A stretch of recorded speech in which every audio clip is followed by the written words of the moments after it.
All right, we are live.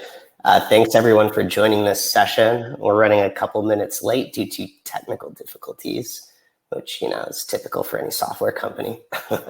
I'm Ethan, the CEO of Latchel here, with my co-founder Will Gordon and Peter McKenzie, who we'll introduce in just a second. At Latchel, we handle 24/7 maintenance coordination for property managers, so you can focus on more important things, perhaps growing your business, perhaps spending time with family. Yeah, so when Ethan and I got started with Latchel, originally we were going to take my grandfather's property management company and turn it into a very tech-enabled company. But very quickly we just saw how much there is to do in property management and saw a huge opportunity in just the maintenance and maintenance side only. But in the process, just talking to so many property managers, we saw the struggles people have growing their business from their first few doors to their first few hundred and beyond. And so we know how hard it can get started and get going. That's why we have Peter here to help talk about that.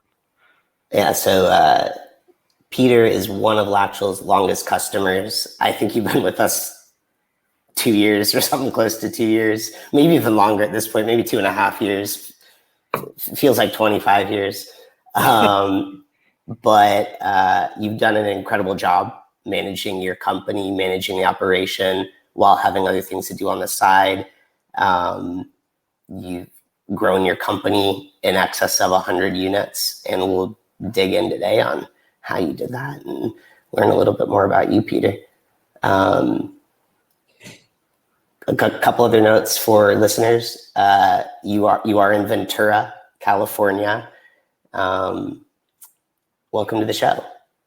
All right, thanks for having me. Glad to be here. So maybe we can start out by just getting like a current status of your business and you. Sure. So the name of the company is Rincon Property Management. We're a residential property management company in Ventura, which is in Southern California, kind of north of LA, Los Angeles, and south of Santa Barbara, right on the coast. So we're young. We're a new company. We're going on our 5th year, and we just have about 140 doors under management. And yeah, we're typical property management company, all the same issues that all of the other property management companies deal with, maintenance being a huge one of the problems that everybody has to conquer if they're going to start growing. And I feel like we've finally conquered it, and now we're starting to see our growth quicken versus before when we were bogged down in some of the other operational issues that needed to be solved. So awesome. Can you give us a little bit more information on like what your portfolio currently looks like? Is it all single family? Is it like a mix? Sure. So I'd say just off the top of my head, probably 75% are single family houses. Rents in our area, the average is between $2,500 and $3,000 a month. So we're in a higher rent area. As far as what the other 25% is small multifamily, so duplexes, triplexes, fourplexes, and then we do have just a couple of actual commercial size, small commercial apartment buildings. We don't do commercial businesses, just residential stuff. Gotcha. And so you're keeping under what's the 16 unit limit where you have to have like on-site maintenance in California? Yeah, at 16 you have to have a responsible party on-site. Most people call them like a resident manager. Yeah. So is your full portfolio below that 16 threshold? Right now, yes. Although we were looking at a couple recently to take on that were more, but for now, yeah. Was that intentional or just sort of on accident? A little bit of both. I mean, once I started looking into, or essentially we were contacted by some larger multifamily, owners, and that caused us to kind of really evaluate, is this what we want to do? Is it for them? If they're smaller, it's very similar, but when you get bigger, larger properties where there's budgets that are involved and on-site staff and payroll for staff, it gets a little more complicated. It's definitely a specialty area that I'm absolutely not focusing on right now. Right now, we're focused on our bread and butter 3-bedroom, 2-bath house that rents for $3,000 a month. That's what we're good at. I think that's a really smart thing with anytime you're focusing on growth, focus on what you know and get that absolutely right before moving on to something completely unknown. I'd love to know, what were you doing before you started the property management company? So I never, I didn't wake up one day and said I want to own a property management company or be a property manager or anything like that. I was a real estate investor. I have my own personal rental properties and never really was kind of happy with the level of service I was getting from the property management companies I had managing my properties, some out of state, some locally. And I've had the opportunity, I guess is probably a generous word, to be a client for some of my competitors people who are now my competitors.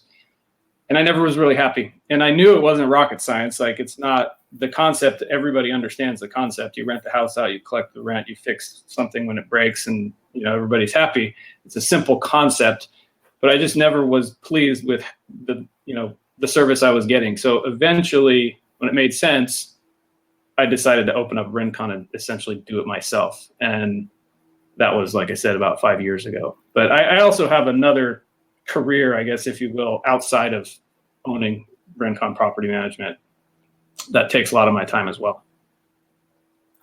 Can you tell us a little bit about that career outside of Rincon? I am a captain with the Ventura Fire Department. So I basically ride around on a fire engine approximately 10 days a month, fighting fires or medical calls or what, all the stuff we do with the fire service. So imagine it feels a lot like property management sometimes, just running around putting out fires. Right. Yeah, it absolutely does. What the one advantage it gives me is any of the property management fires or issues that need to be put out, they usually pale in comparison to the stuff we deal with at the fire department. Those are like, true emergencies for a lot of people. Gives you perspective. Yeah. So much needed perspective. Yeah. When a pipe is broken and there's water on the floor, it's really not that big of a deal. Like, you just do what, you're supposed to do, and everybody moves on. Versus if you didn't have that perspective, maybe it would seem worse. I don't know.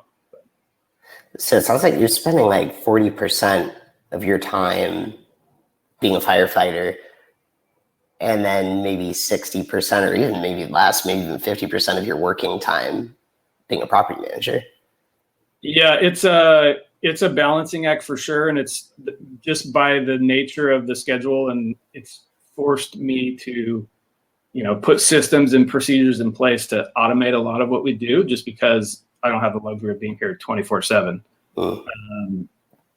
That was a challenge at the time, but in the end, it made us a much better company. And, I don't have to be here every day for the nuts and bolts of the company to run and work, which is good because I can't. I mean, eventually, I may leave the fire department when the time is right, and then I could be here full time. But because I can't, it's forced us to use third-party providers like your guys, like Latchel, to solve some of our issues and outsource. I mean, there's a solution for pretty much any problem that comes up in property management, as I'm sure in any business. But I look forward, to the future, rely heavily on technology, other people's talents. Like, I'm not that guy that says I'm the only guy who can do this and no one can do it better than me, therefore I'm going to do it all myself. That's a recipe for disaster. So was it that same way when you started Rincon? No. You kind of split time, or were you more focused? Oh, no. Yeah. Well, when I started Rincon, I actually had a business partner who was another fireman that I work with at the fire department. So there was two of us, and we were, brand new. So there wasn't as much work as there is now. Mm-hmm. But no, we were a disaster when we started, for sure. We didn't know all the systems and the best practices, and it was, we learned a lot quickly. I mean, trial by fire for sure. Yeah. How'd you get your first unit? It was through an existing network. So there's a handful of firemen who also invest in real estate. Mm-hmm. And once we got into the business, it was relatively easy to take on some of their properties. It's kind of got like a good base with like the word of mouth, just kind of through friends. Yeah. I mean, I made colossal mistakes in the beginning, and one of the worst mistakes we ever made, which we thought through quite a bit, which you would think we would have made a better decision, is we decided we were going to undercut the market on price, which was a big mistake, because we definitely undercut the market, and we grew as a result of it, but we grew with all the wrong clients. We attracted the wrong clients. Mm-hmm. Not that all of them are bad, because I still have a lot of them from them, from that time, but it attracted a lot of clients who just cared about price and didn't care about anything else. And those are the clients that will, burn you out and cause all kinds of problems for you. How did you deal with that, like when you were in your growth phase? Oh, it was, there's no doubt about it. It was hectic. There was a lot of conflict. It was, sleepless nights and stress until, we figured it out, like what, with the help of, other people, how to right the ship, if you will. And I went through a time, I bought my business partner out probably 2.5 years ago, and then went on a firing spree. And we let go. I probably let go maybe 20 or 30% of our clients, just cut them out, fired them essentially. And that freed up so much mental capacity of me, of the people that were on our team. So we could then focus on taking care of our good clients and putting systems in place and, preparing ourselves to actually grow and attract the type of client that we wanted. Did it take the whole kind of 2.5 years before you saw it and recognized it? Or? Definitely. Well, let's see. Before I bought my business partner out, we made a conscious choice to not take on new business, so we could consolidate what we had and fix it, essentially. But in hindsight, that also was a mistake because our pipeline just essentially stopped then. And then in the process of that, I bought my partner out, and then I fired all those clients. Well, yeah, it took me probably 6 months to a year for us to refill the pipeline with new clients and actually see some measurable growth. So yeah, that was a big mistake we both made by stopping new business from coming on. And then, yeah, once I cut all the clients that, weren't the best fit for us, it took some time. But the good news is once it turned around, it hasn't stopped. It's just gotten better and better. So awesome. How do you build pipeline? It's just a matter of, so here's the other thing. One of my biggest challenges is I never advertised. I didn't spend money on, Google ads, or we just didn't advertise. It was all word of mouth. And in the beginning we were so cheap. I think that's what spread gave us the best advertising to anybody, just because they knew we were the cheapest. But once that changed, it literally was all word of mouth and huge on our reputation. So our reputation on Yelp and Google is really higher than our competitors. So we get a lot of our business from there as well. But now going into where we're currently at, which is right at about 140 doors, I want our growth to, be a lot faster. So now I'm starting to put channels in on where to market and get new clients from. One of those is as simple as we have a virtual assistant who calls all the for rent by owners and for sale by owners and sees if they're interested in working with us. Or we send out marketing packets to real estate sales to their agents, and we're starting to get referrals from agents quite a bit. So my goal for the end of last year was to put 2 steady marketing streams out there, and we've done that. And then, obviously we've got things in the future we're trying to do, but it's kind of where we're at. How do you go about planning for the year? Yeah, you kind of mentioned you wanted to get 2 marketing streams out. Do you have a process for creating that strategy and implementing it? Nothing formal, but when I was a little, the company was a little younger, I was way more ambitious with what I thought we could, change and take on and implement. And I quickly found out that it's not that easy. I mean, you can't, to put 2, giant changes into your business, it has a ripple effect to other areas. It's not that easy. So I belong to a lot of the industry associations. I've gone to some of the conferences and, get ideas from there on best practices, what works for other people in your shoes, because real estate is a localized, economy type thing, but in reality, managing properties and getting new clients is pretty universal all across the country. So there's plenty of people who have done it and figured it out way before I ever came around. But as far as now, I try to implement 2 things that's going to improve our company. And for instance, in 2020, Have you read that book, Never Lose a Customer Again by Joey Coleman?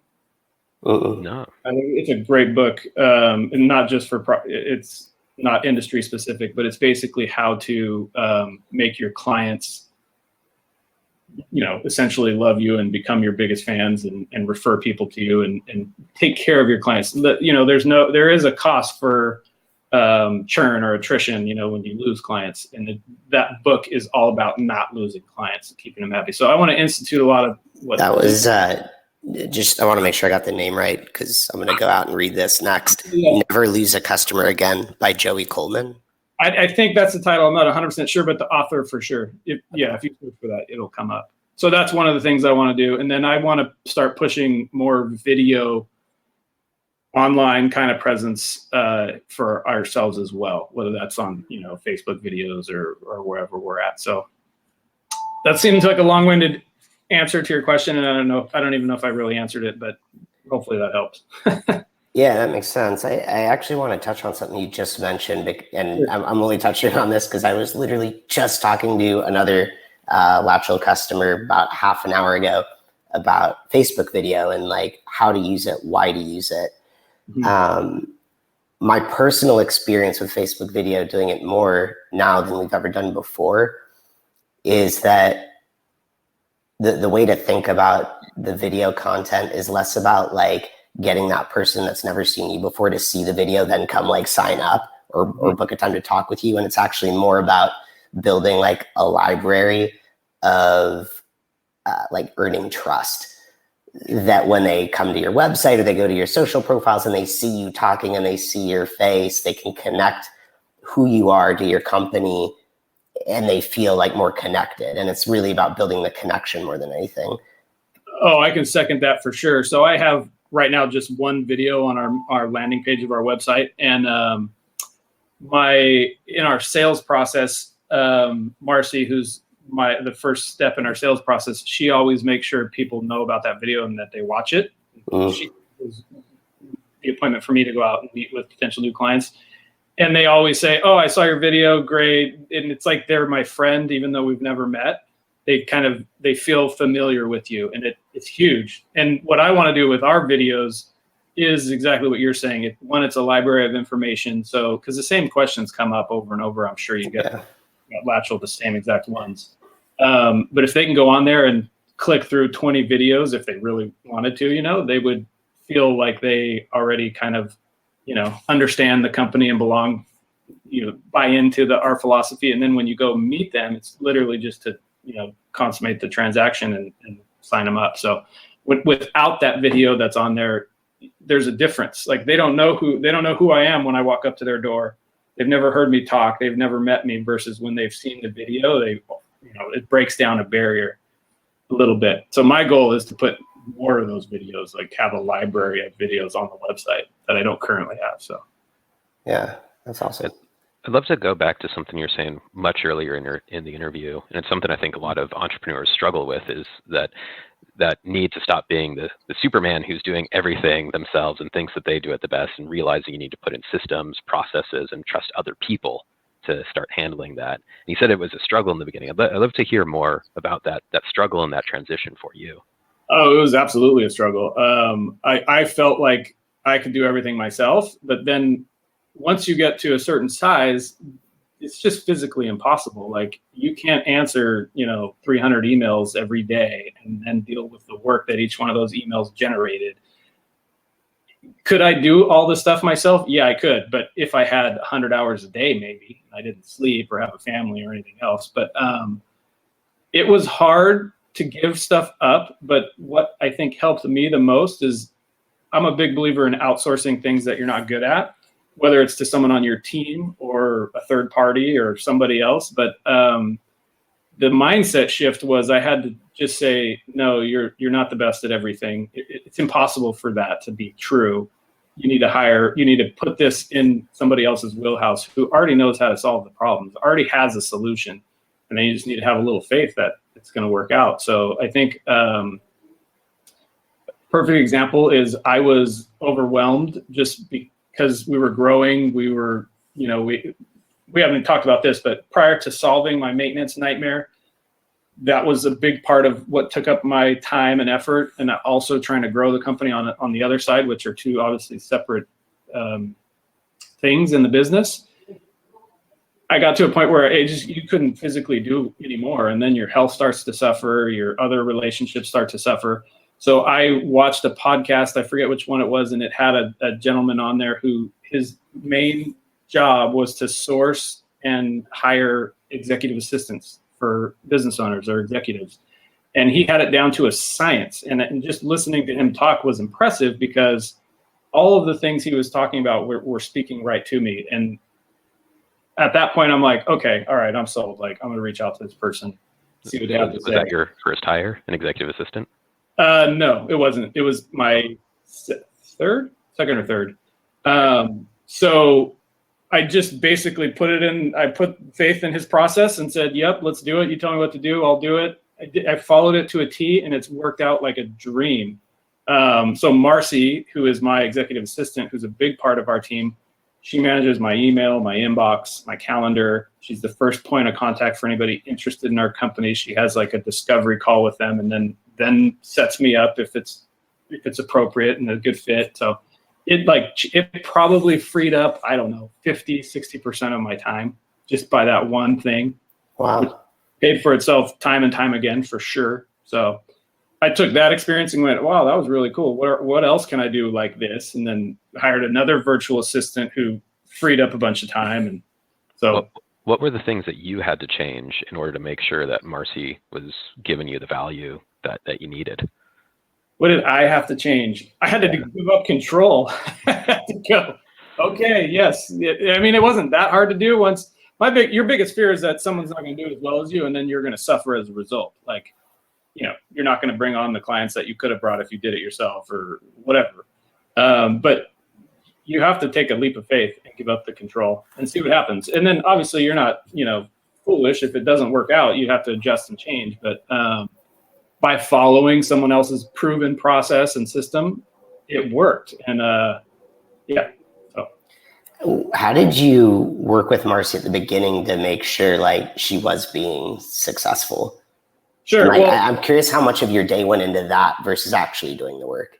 Oh, so I mean, a fair amount. Like when onboarding Marcy, and like it took a while for us to figure out, our groove kind of and how it was going to flow. But that's part of putting faith in that third party that put this all together. Is what makes the assistant successful is, she knows exactly what the expectation is. She knows we know how to measure the expectation. We know what to do if it's not being met. There's resources available if you're having trouble. So that's why it was successful, not because I figured out some super system how to manage an executive assistant, because that absolutely was not what happened. It was, I put faith in this company who had it down, had it wired, and it was right. It goes back to like, if a client hires me, but then they don't listen to me at all, and the whole thing blows up and fails, like that's kind of their fault, right? Like, so it's the same. Like if I hired this company to source an assistant, but I don't listen to them and I go against everything they say, well, of course it's going to fail. Same with Latchel. If you get a client and then they want to rework all your processes, there's no way. It's not going to work. So yeah, in this day and age, it's hard to trust people you don't know and new things, but there is a certain amount of that required. What do you think on the growth side was the biggest help to you? Or maybe another way to put it is like, is there anything you did that removed a hurdle to your growth? Yeah, well, the whole reason we're talking is the maintenance nightmare. So you can't grow. You cannot focus on growing your business, on lead generation, on sales process, all the stuff that's required to grow. You can't do that if you're bogged down in the weeds on vendors and work orders and problems and upset tenants and pissed off owners. Like if you're bogged down in that, which we absolutely were for years, you can't focus on growth. So there's another book I read on theory of constraints or something. Basically his thing is something's holding you back at all times, and you have to find what that is.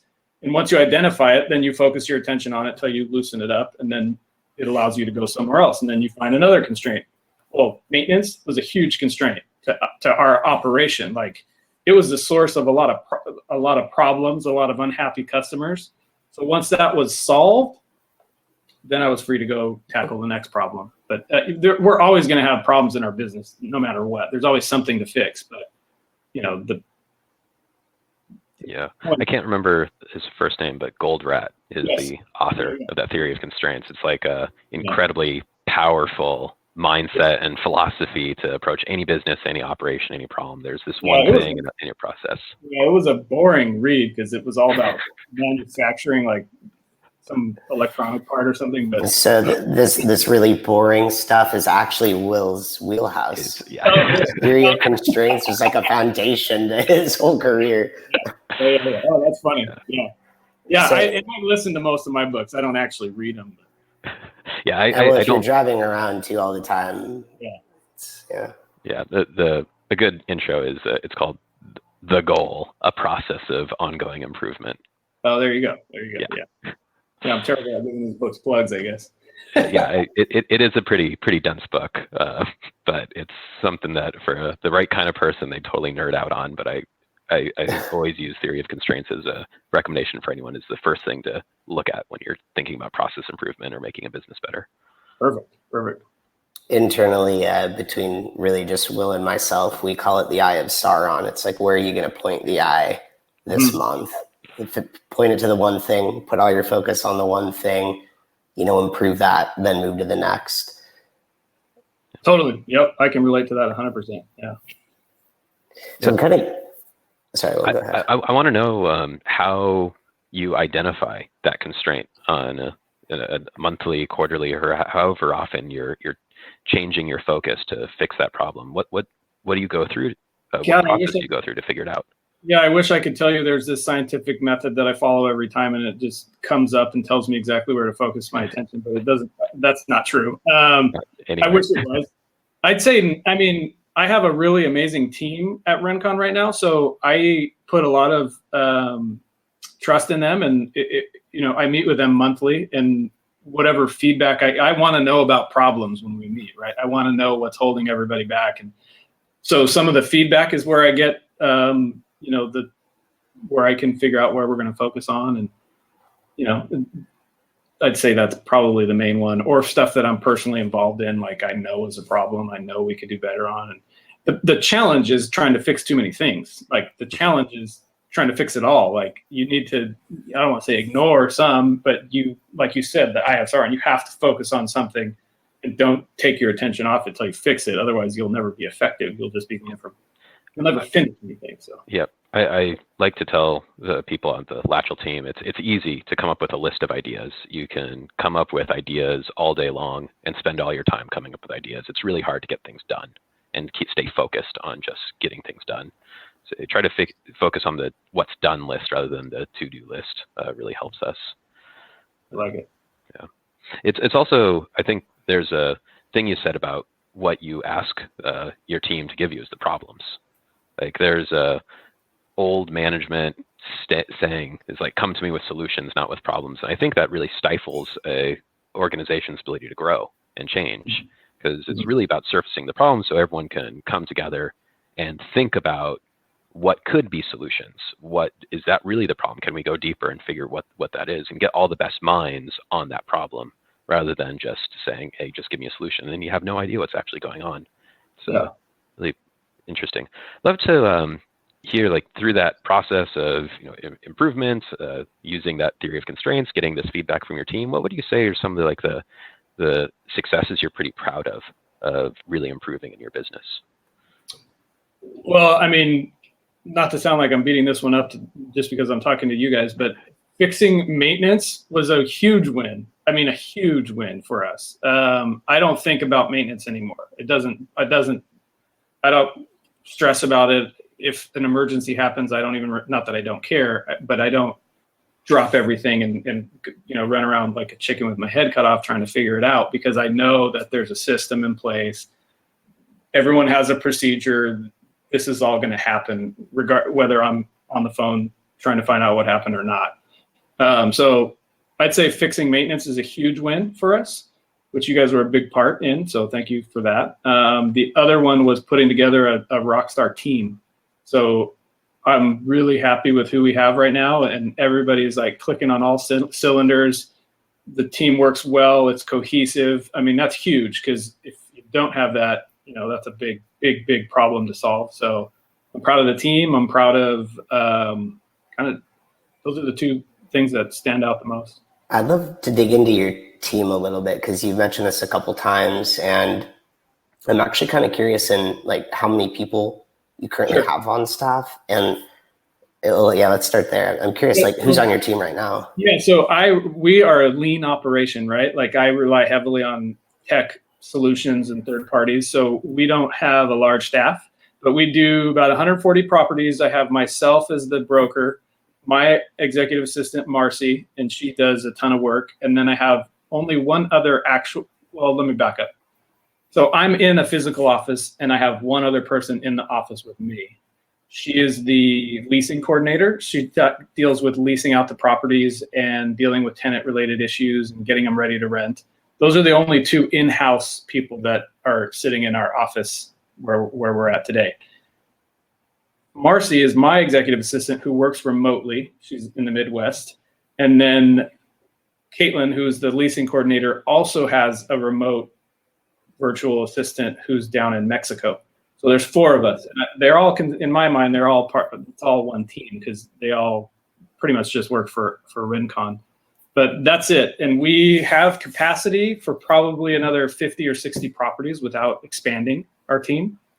So that's kind of what I see us going to before we have to turn around and hire another person. But it's important that everybody is on the same page and everybody gets along and everybody knows what everybody's done. Like, everybody has a position that's clearly identified what they're responsible for, and that each thing that they're responsible for is spelled out, and everybody knows everybody else's responsibilities. So there's never confusion or going to the wrong person or expecting somebody to do something that they don't, their job, that kind of a thing. That's such a struggle when you're small, is you have this natural instinct to have everyone just help out everywhere, and there aren't very clear lines of responsibility. And exactly like you said, you have these implicit expectations that somebody will do something, and then if it doesn't get done, ultimately it's just yourself to blame for not setting up those guidelines and who does what. What are the lanes that are expected of everybody.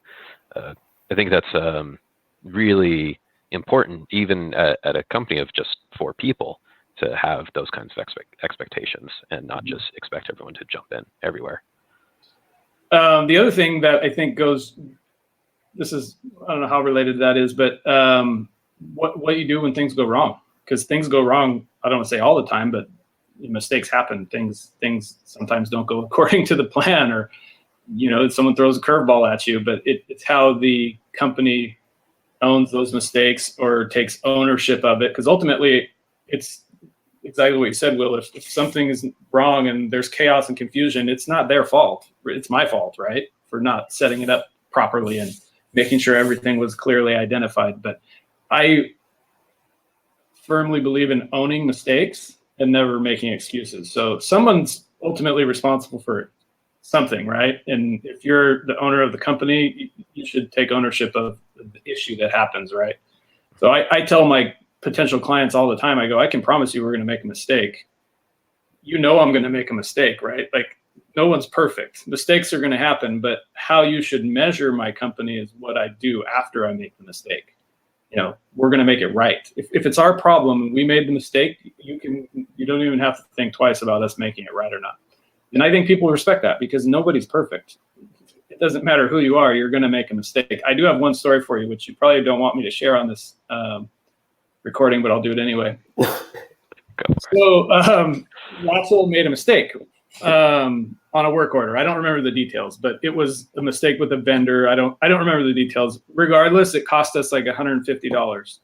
An invoice that needed to be paid that was a mistake. Should never have generated. I don't remember exactly, but I reached out to Jorge and I go, hey man, can you take a look at this? And it's clear. The other good thing about your system is there's no hiding what happened. Like, all the notes are there. You can just go back and see, oh, that's what happened. And that was Latchel's fault. Okay, so I reached out to Jorge and I go, hey, what are we gonna do about this? We're out this money, the owner's pissed or whatever. And it was not even like a hesitation. Yep, that's our fault. We're gonna take care of it. You took that off of my monthly fee for the month, which I didn't expect, because most third-party service companies probably wouldn't have done that. But you guys did. So that big props to you guys for that. I don't know how much personal involvement you had in that. Well, I'll say, like, when everything's transparent and right there in the system, you can't run from your mistakes. So. But when people ask me about Latchel, because I'm in the industry groups and people ask, because you guys are relatively new, that is one of the things I tell them is, yeah, they're going to screw up. They're going to make a mistake once in a while, but you expect that, right? Like, we both know that no one's perfect, and that maintenance in its just the nature of the beast is a disaster, and mistakes are going to get made, but they're going to make good on the mistakes. So hopefully you don't have to do that for every client, but that alone, I think, it resonates with people, because most people get screwed when a mistake happens, it's not theirs, and they're the ones paying for it. Most companies don't go, oh, yeah, you're right, our mistake, we'll take care of it. Yeah, I think one of the ways we've built out, and I'm curious to know if you did something similar to this, we started with like a kind of a set of culture principles, or we call them leadership principles, like the things we always want to like abide by, and they kind of are our like moral values. And the one at the very top is called customer obsession. And to me, like, if you make a mistake and you're not willing to own up to it and resolve it, that's not customer obsessed, right? It'd basically be us telling you, yeah, we made a mistake, but why'd you trust us? Yeah, like, that would be absurd, right? Yeah. So when you approach a problem with the promise of being the best solution and you can't live up to that, yeah, sometimes we have to make good by saying, okay, we're gonna at least make up for the mistake, and then we're gonna go try and improve it so it never happens again. So being with us for like 2 years, you've probably seen like that the mistakes go down over time, and eventually we'll get them to 1 out of every million. Sure. It's funny you say that. So that company that I hired to essentially help me find Marcy, my assistant, they spend an inordinate amount of time on not anything I would have expected them to spend time on, but it was I think they call them core values. It was like 1 or 2 company core values. And then we spent a lot of time on that, because those are these overriding kind of high level principles of how everyone is what we're going to believe in, essentially, right? And then beneath that was like 10 or 12 decision-making guidelines, because they're trying to unpack what's in my head so my assistant can be the best match for me, right? So they spend a lot of time figuring out how I solve problems, what I expect, what my thought process is. And then once that's all down on paper, then they turn around and find someone that can meet those and someone who, is good with those. That's brilliant. Yeah, same thing that you're talking about a little bit, but that's, I think, the foundation on why my relationship with Marcy is so good. Yeah, so our leadership principles probably are much more closely aligned with those decision-making guidelines. Like we use those leadership principles to help us make a decision in the moment. And if we were to boil down, like, we have a few that we consider our absolute must-haves, which anyone we're hiring into this company needs to abide by. That's customer obsession, continuously improve, and ego is the enemy. And the ego is the enemy one. The title comes from a book. I think it's Ryan Halliday's Ego is the Enemy book. It's a pretty good book. But I actually use another book to try to refer to the essence of what that one means. It's that book's called The Rock Warrior's Way. So I do like bouldering and rock climbing, and this book is about like the Zen and the philosophy behind it. If you're not a rock climber, it still applies. It totally applies. It applies to like just general life. But one of the passages that I think covers the whole thing is like there may be a particular climb that's really technical, really difficult, and you're not able to get it at this particular moment. And it's really easy to get into this mindset of be like, oh, I can't solve this right now because I suck, because I'm not good enough, or because I'm failing. But you need to separate your own ego from the problem. It's not about you. It's not about you sucking. It's just simply you can't do it yet. It's just simply there's this challenge and you have yet to solve the problem. It has no reflection on your worth, no reflection on you as an individual. I think it's very easy when mistakes happen for people to make that thing, to think that it reflects on them. It reflects on their value as a person instead of just what it is. It was a mistake that happened. Now you need to own it. And owning it doesn't mean you're worse. It just is.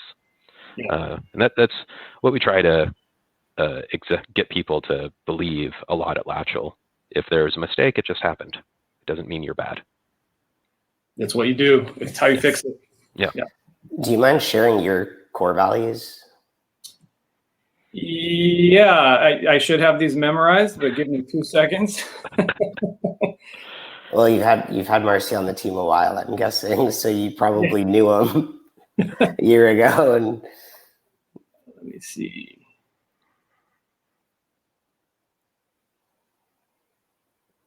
Don't feel bad. I only know like the top 4 or 5 of ours. We have like 12, I think, and I'd have to sit here and really think hard for a while to name all of them. I'll find them. Yeah. Cool. The important thing that we found helpful is to just continuously use the language again and again in every single development conversation. Mm-hmm. It helps people grow in that way. It kind of creates like a common language. Yeah. I'm curious, Peter, so what's that next challenge? You talked a bit about marketing. Is that what your next big hurdle is, opening up the new marketing pipelines, or is there anything else? So here's what I'm looking while we're talking, so hopefully you're fine with that. Right now I'm in the process of diving deep into our sales process or lack thereof. So I've hired a company.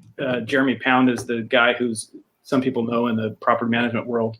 He is basically ripping apart our sales process, building our sales process, putting the language together that's effective and standardizing it. So there's no mystery, or I don't do it different than the next guy I hire. So that's what Marcy and I are currently in the middle of right now. So that is a big push for us for the rest of probably another month or 2. Once that's in place and we're synced up and everybody's on board with it, then I need to focus on lead generation, which is the next kind of hurdle. I'm working on it. I put those 2 marketing streams in place at the end of last year. We're doing the sales process, and then I'm going to focus more time on generating leads. And then eventually I want to hire what they call a business development manager, or a BDM. That is such a smart way to go about that problem. I mean, you have marketing, so you're basically just like putting out ideas, getting people that generally aware of what Rincon is, but then you're building that process behind it. So that way, when you start filling up and opening up that funnel, you actually have an intelligent way to handle those leads. If you did it in the opposite direction, like you couldn't close them. You didn't have a repeatable routine process. And I loved how the last thing that you said that you're doing is hiring the business development manager. Like for a lot of companies, it's like, I need to grow. I should hire a business development manager. No, you're putting the foundation down first. Well, then you're getting them fed. I thought I needed to just hire someone and be done with it, but I quickly found out through research and networking and contacts that would be a huge mistake, because there's nothing for them to do. How are you going to train them to do anything when you don't even know yourself, right? Yeah. Okay, I found him. Thank you. All right, so there are, happy to share these too. This core value some of it came from my frustration on what I didn't like about the property management industry, some of the weaknesses that most companies have. So the number 1 core value is to be responsive and communicate frequently. So that's the core value. I can give you more, I can expand on it, but that's the number 1. Then seems kind of silly. Maybe I should read the rest of them, but the number 2 is treat everyone with respect and be nice. And that's both to our team members, our owners, our tenants. In our line of work, sometimes the tenants are treated as second-class citizens. This has a direct financial negative impact on our owners. We'll treat tenants with the same respect and kindness that we treat our owner clients, go expand some more. So those are them. They it's nothing profound or. I still think they're really powerful. Just having them written down in the first place is incredibly powerful for your team. Anyone that you bring on, this new BDM you have, you just are going to say, boom, these are our core values. This is what we believe in, and if they don't like that, they can leave or don't need to get hired in the first place. But it's really unifying for the team, and it just really helps to know what's important here. I also love how you added that descriptive language after that to expand beyond just a headline. So there's the core value, which is like 5 or 6 words. Then there's a description about it, and then there's a story on how it should be applied, which we probably don't have time to read all that. But so there's 2. I love that idea. Yeah, there's 2 of them. We should do that at Latchel. Yeah. We don't have the story behind ours. I love that. That's great. Yeah. That came from that company that I should be plugging his name, to be honest with you. Maybe we can put it in your notes or something afterwards. Yeah, absolutely should. We might hit him up too. Just because absolutely. You absolutely should. It's the best money I ever spent. I don't have enough good things to say. So. Yeah. Maybe we can wrap up with a couple pieces of advice that you'd give to property managers starting out, looking to break that 100-door mark. Before I do that, let me plug this guy because I feel bad. Okay. If you have this information, please. Yeah. I have the website. I'm looking for his name. The name of the company is Great Assistant. What's the website? Greatassistant.com. Okay. All one word. Timothy Francis is his name. Okay. Yeah. Greatassistant.com. Timothy Francis. He speaks a lot and has done podcasts and whatnot, which is where I saw him originally. But great. Yeah, you can't go wrong. All right. Well, awesome. He'll be getting at least one call from Latchel. Good. And maybe from a few other people. Okay, what were you were asking me something? So maybe the advice is go talk to Timothy Francis from Great Assistant, but what pieces of advice would you give to startup property managers looking to get to that 100 doors? Join all the industry groups, NARPM. There's a ton of Facebook groups that are just of property management. People that own property management companies, not necessarily property managers, are really good. Because the one thing this industry is good about is sharing information. So there's no one, I don't think my direct competitors in my town would just open their books up for me, but any of the other companies that belong to these associations, they are literally an open book, and they want to save you the time and the headaches that they went through. All you have to do is ask. Sometimes you don't even have to ask, you just look on Facebook in these groups and there's just a plethora of information. Whatever you're going through, guaranteed 100 people went through it before you, and most of them figured it out. So just keep an open mind, right? Don't be afraid of what you don't know or owning what you don't know, because there's a lot that you don't know.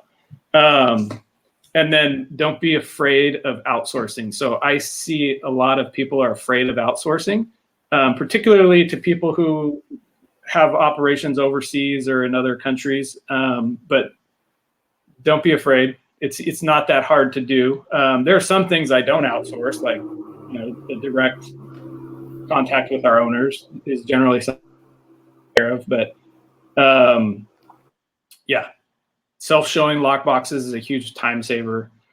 Get rid of maintenance, wipe it completely off your plate with the solution like you guys. And then just network and talk to other people in your shoes, because they're all willing to help. Oh. Thank you, Peter. Awesome. Really, really appreciate the time and the insights and the stories. It was a real pleasure talking with you. Thanks for having me. Yeah, no, I've had a good time as well. Awesome. So if you want to check out Rincon Property Management, go to rinconmanagement.com, RINCON management.com. If you are interested in learning more about Latchel, just go to latchel.com, book a demo with us. There might be a green button connected to this video too that'll link you right to a meeting with us. We're going to continue hosting these live sessions weekly. Follow our channels to get more. Peter, we might ask you to come back to share even more information. We got a lot of good stuff here. Love the book recommendations. Love the recommendation to Great Assistant. There's probably a lot of other good stuff in your head that at some point will want to come out and get more of it. But thanks for coming on. It was a pleasure. No, the pleasure was all mine. I'm happy to do it, and I wish you guys the best. Thanks, Peter. All right. See you, Brennan, next week.